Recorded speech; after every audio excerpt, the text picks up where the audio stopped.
Hello people, how's it going? So we're in the new year and we begin Black Clover with episode 158. The beginning of the Spade Kingdom arc is officially up and running. And I have to say this episode did a pretty good job of give a good understanding of what to expect in this arc. I have to say there's certain parts of this episode that was disturbing, so that's a good sign. Direction of this arc is going to head. We also got the threat finally revealed, like it's been built up like nobody's business. Obviously, we get a new opening 13. I believe it's called, the song is called Grandeur, and it's sang by Snowman. So I like the opening, I really do. I like how it starts off. I have to say though, I prefer the ending song. We also got a new ending, which is performed by Treasure. I think the song is called Beautiful. So I do like the ending song a little bit more. However, I have to say the visuals on the opening, even though I'm not a manga reader, I have to say that looks pretty lit, and I can see why it's trending. But obviously, I'm not a manga reader. I don't like with One Piece. I know what to expect. I don't know what to expect with Black Clover. So I can only imagine the people that read the manga is going to be hyped up about this. So also, I did notice the change in art style and animation in this episode. Like it's certain parts where it went back to normal, but there's a spike in, definitely a spike in the art style and animation. So that's a good sign. Like I said, it's the beginning of the Spade Kingdom arc. We begin the new year in a big way. We have a good idea of what to expect, not only from the Spade Kingdom, but also the main threat of this arc. But also the way they just treat, I guess, the people of their own kingdom as pretty much slaves to run a fortress, a mecha running fortress known as Candelo, I believe, or Candelo. They're running it through the slaves using their mana, and until they die, that's how it's being operated. It's heading towards the Heart Kingdom, which automatically it includes the characters that have been training. We get to see the results. We already get to see the result of Asta in this episode, and Leo and Luck as well. They get a chance to showcase what they can do. I have to say, I like the designs. Obviously, the changing clothes. Obviously, the only difference in change of appearance is, I guess, Noelle's fringe. I do like a design. The change of the fringe is the only difference here. But the 6-month training is over with. We get to see the results pretty quickly. Like I said, in any type of series, I care about more about what they can do as opposed to what they look like. So this is no exception. But they do look pretty good. And they use it as a wasp. She sees Candelo making its way to the Heart Kingdom. So she relays this information onto Laura Pica. Obviously, she knows what's up, and she's relaying this message onto Asta, Mimosa, Noelle, obviously Finral and company.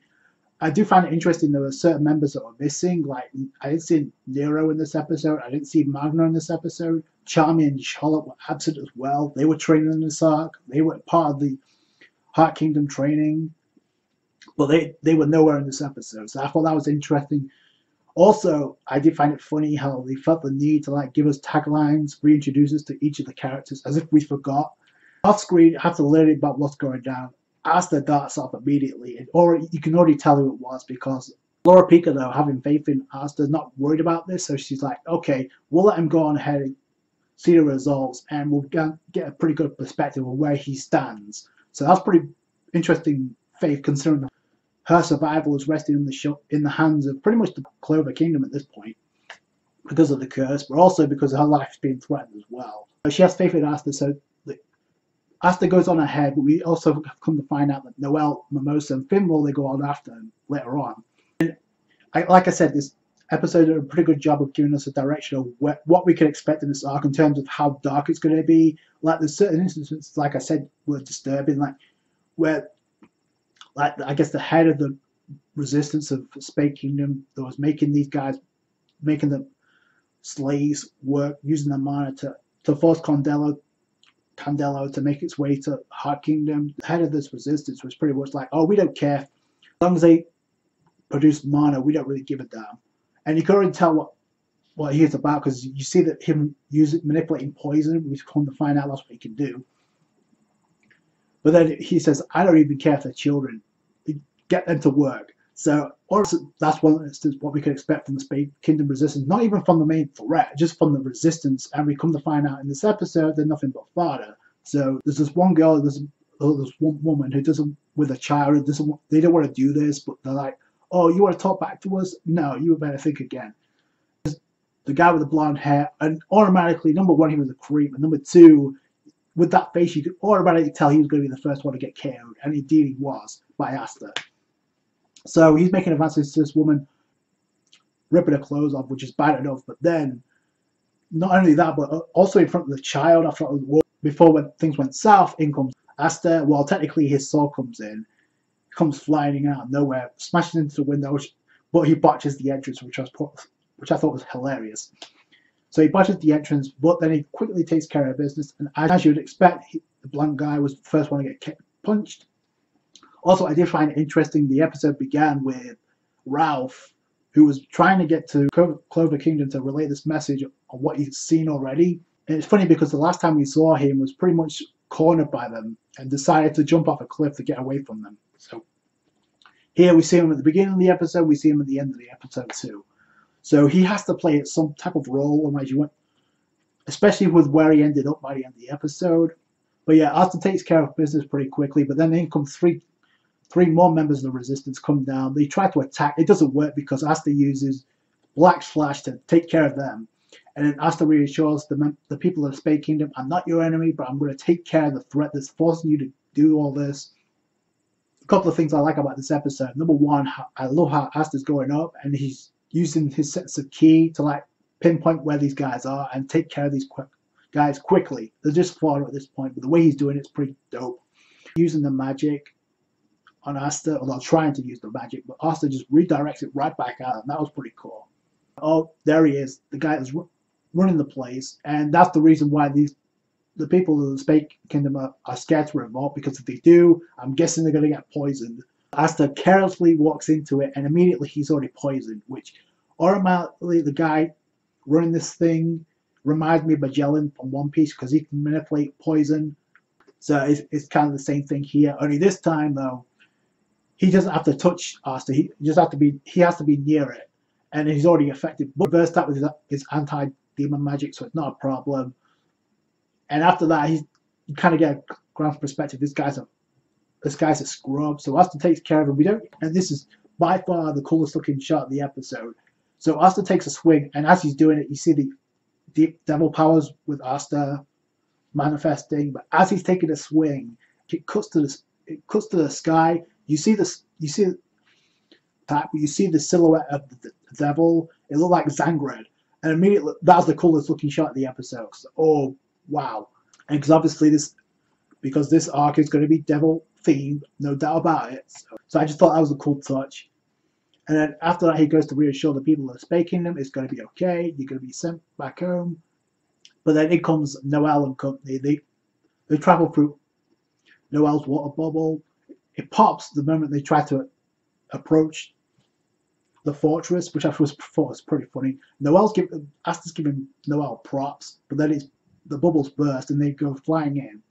And Noelle's like, oh, the magic of this place is so convoluted around the Spade Kingdom, so she can't control it that well around the Spade Kingdom.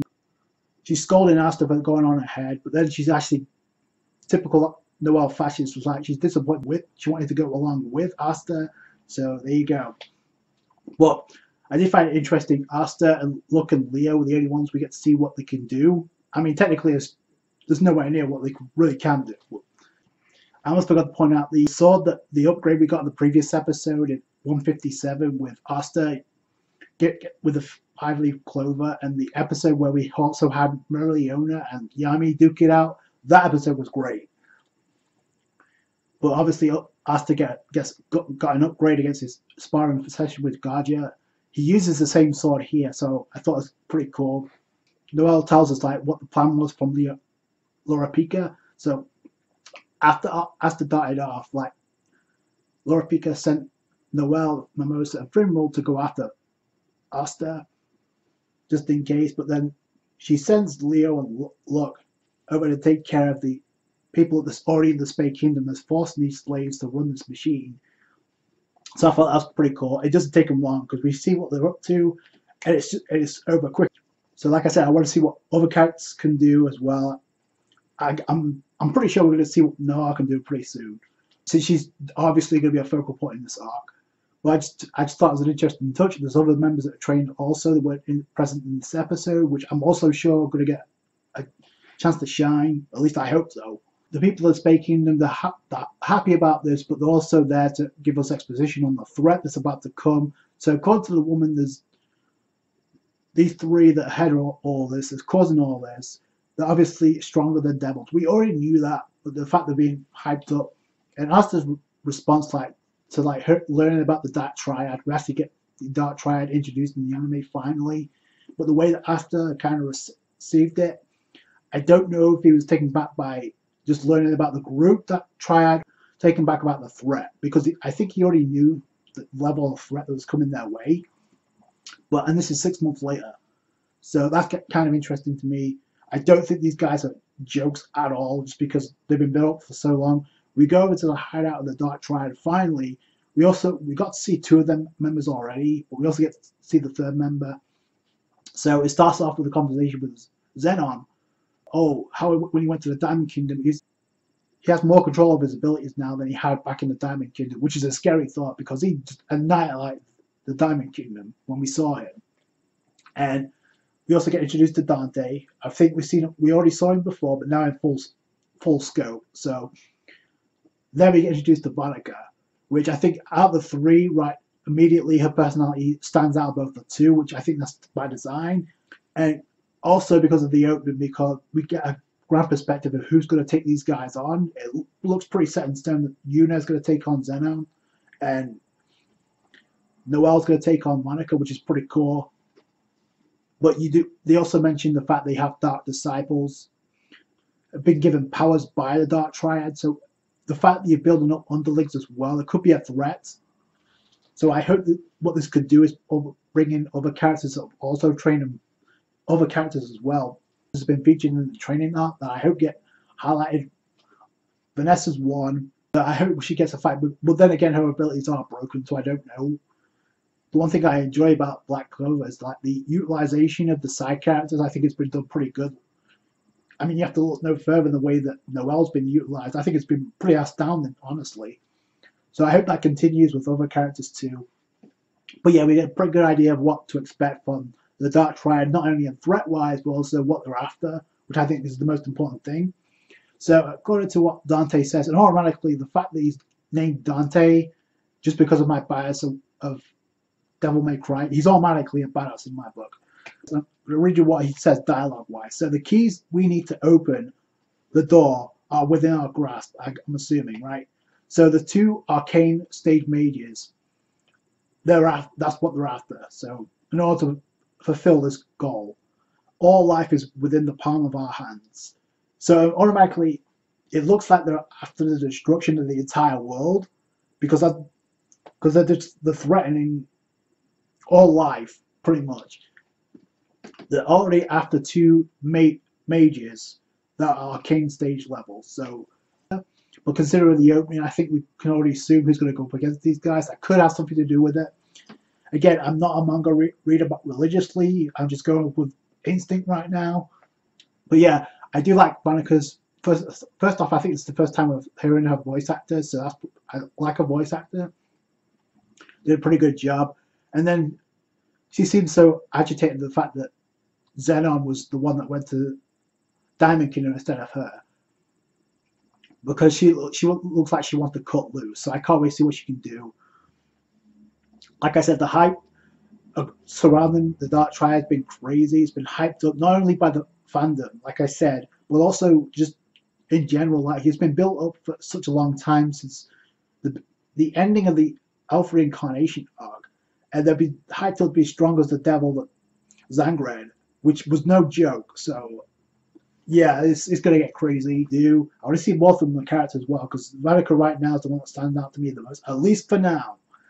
Considering the opening, we got a pretty good idea what to expect, who's going to go up against these guys, but that doesn't mean that Noelle and Yuno are the only ones that are going to take these guys on. I hope that's not what that means. But speaking of which, we end the episode with Ralph dropping off at where Sister Lily sees him. And like I said before, I thought it was interesting that she's the one that sees this. It's interesting that Sister Lily is already having an involvement in this arc. What kind of involvement she has, I don't know. I did find it interesting though. I thought maybe it's just a coincidence, but the girl that's on the fortress on Candelo looks similar to Sister Lily, and I couldn't quite put my finger on it at first. But then when I saw Sister Lily, I'm like, oh, they do look similar. But I think that's just, it could be a coincidence, because if that had been the case, I think Asta would have said something given his infatuation with Lily. But yeah, I think Lily's going to have somewhat of an involvement in this arc. It looks like she's somewhat in the opening too, so I don't know what that's about. So that could be the case, could be dead wrong, I don't know. And I think there's a few series I don't know about when it comes to like what's ahead, because I don't read the manga. Like Attack on Titan's one, Seven Deadly Sins is another, and obviously Black Clover is another, which I don't read the manga, but I'm still enjoying it because I kind of want to know what's going to happen next, and I love that feeling. So I want to see more from the Dark Triad, what they're really capable of. I'm sure it's not going to disappoint. Other than the ending and the opening, I thought this episode was great of starting this arc off. Like I said, it took a very dark tone. It had some like humor comedy, but by the end of the episode, it just went super serious, super quick. And I guess when Gadget and Laura Pico are talking about Asta and his improvement, Laura Pico's like, oh, he's exceeded my expectations. But as Gadget said, but it's impressive, but the threat has only just begun. It's only just begun. So there you go. So it's the calm before the storm. So I can't wait to see what's next. Let me know what you guys think down below. I thought it was a great episode, a great introductory episode to this arc that's been hyped up for so long. So that's going to do it for you guys. Thanks for watching. Like the review if you did. Hit the thumbs up. I appreciate that. Subscribe to channel for more Black Clover. Catch you guys later. Thanks, guys. Bye.